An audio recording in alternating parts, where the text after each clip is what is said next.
I do. I mean, if you want, take Gibraltar's case to the European Parliament, European Commission, and I've organised 2 visits by the Chief Minister where we've met with Commission officials and the rest, with the assistance, I have to say, of Graham Watson, who's been very helpful, and the Tory MEPs who've been helpful. The only people who've really stayed away from the whole process have been UKIP. And what of the bigger picture for Labour, for socialists in Europe? How important is it for you to consolidate your seats in the face of a strong Christian Democrat movement of which the Partido Popular in Spain is a part? Well, I mean, first let's be clear that there are 2 large groups in the European Parliament, the Popular Party and the Socialists. At the moment, there is no voice of Gibraltar in those 2 large groups. After this election, those 2 groups will determine what legislation is passed together.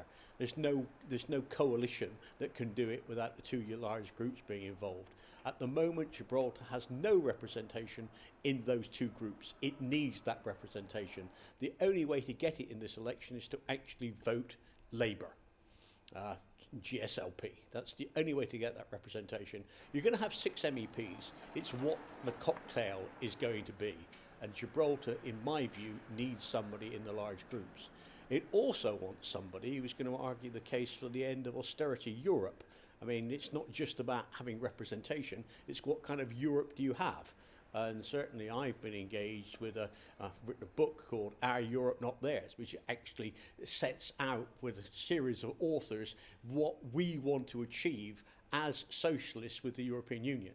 And what we should be doing, we need to argue about politics, not personalities. When we endorse the new commission, we want a work programme that actually has more regulation in terms of protecting workers rather than the less that the Tories want or the none that UKIP want.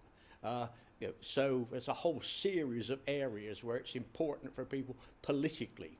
There is also the other argument, which is a very simple one. Actually, 2 of the 4 parties, UKIP and the Tories, might put us in a situation where Gibraltar is outside of the European Union.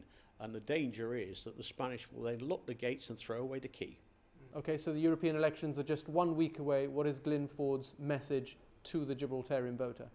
The message to the voter in Gibraltar is don't endanger your future by voting for UKIP or the Tories that threaten to have you outside the European Union and back into the kind of isolation you were before Spain joined the EU in 1986.